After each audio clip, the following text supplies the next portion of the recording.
नमो नारायणाय।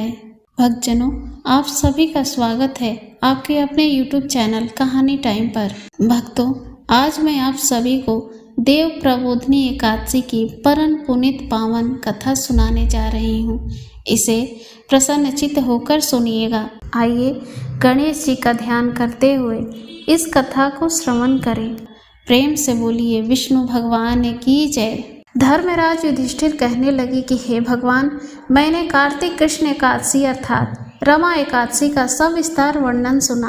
अब आप कृपा करके मुझे कार्तिक माह के शुक्ल पक्ष की एकादशी के विषय में भी बतलाइए। इस एकादशी का क्या नाम है तथा इसके व्रत का क्या विधान है, इसकी विधि क्या है, इसका व्रत करने से किस फल की प्राप्ति होती है, कृपया यह सब विस्तार पूर्वक कहिए। भगवान श्री कृष्ण बोले, कार्तिक माह के शुक्ल पक्ष में आने वाली एकादशी को विष्णु प्रबोधनी एकादशी, देव प्रबोधनी एकादशी, देव उत्थान एकादशी, देव उठनी एकादशी, कार्तिक शुक्ल एकादशी तथा प्रबोधनी एकादशी भी कहा जाता है।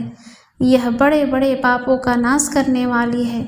युधिष्ठिर, मैं इसका महात्म्य मैं तुमसे कहता हूँ, ध्यान पूर्वक सुनो। एक राजा के राज्य में सभी लोग एकादशी का व्रत रखते थे। प्रजा तथा नौकर चाकरों से लेकर पशुओं तक को एकादशी के दिन अन्न नहीं दिया जाता था। एक दिन किसी दूसरे राज्य का एक व्यक्ति राजा के पास आकर बोला, महाराज कृपा करके मुझे नौकरी पर रख ले। तब राजा ने उसके सामने एक शर्त रखी कि ठीक है, रख लेते हैं, किंतु रोज तो तुम्हें खाने को सब कुछ मिलेगा, पर एकादशी को अन्न नहीं मिलेगा। उस व्यक्ति ने उस समय हाँ कर ली, पर एकादशी के दिन जब उसे फलाहार का सामान दिया गया तो वह राजा के सामने जाकर गिड़गिड़ाने लगा, महाराज इससे मेरा पेट नहीं भरेगा, मैं भूखा ही मर जाऊंगा, मुझे अन्न दे दो। राजा ने उसे शर्त की बात याद दिलाई, पर वह अन्न छोड़ने को तैयार नहीं हुआ। तब राजा ने उसे आटा, दाल, चावल आदि दिए। वह नित्य की तरह नदी पर पहुंचा और स्नान कर भोजन पकाने लगा। जब भोजन बन गया तो वह भगवान को बुलाने लगा, आओ भगवान, भोजन तैयार है। उसके बुलाने पर पीतांबर धारण किए भगवान चतुर्भुज रूप में आ पहुँचे तथा प्रेम से उसके साथ भोजन करने लगे। भोजन आदि करके भगवान अंतर्धान हो गए तथा वह अपने काम पर चला गया। 15 दिन बाद अगली एकादशी को वह राजा से कहने लगा कि महाराज मुझे दुगना सामान दीजिए। उस दिन तो मैं भूखा ही रह गया। राजा ने कारण पूछा तो उसने बताया कि हमारे साथ भगवान भी खाते हैं, इसलिए हम दोनों के लिए सामान पूरा नहीं होता। यह सुनकर राजा को बड़ा आश्चर्य हुआ। वह बोले, मैं मान ही नहीं सकता कि भगवान तुम्हारे साथ खाते हैं।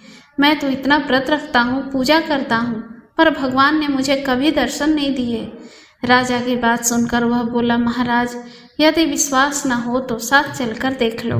राजा एक पेड़ के पीछे छिपकर बैठ गया।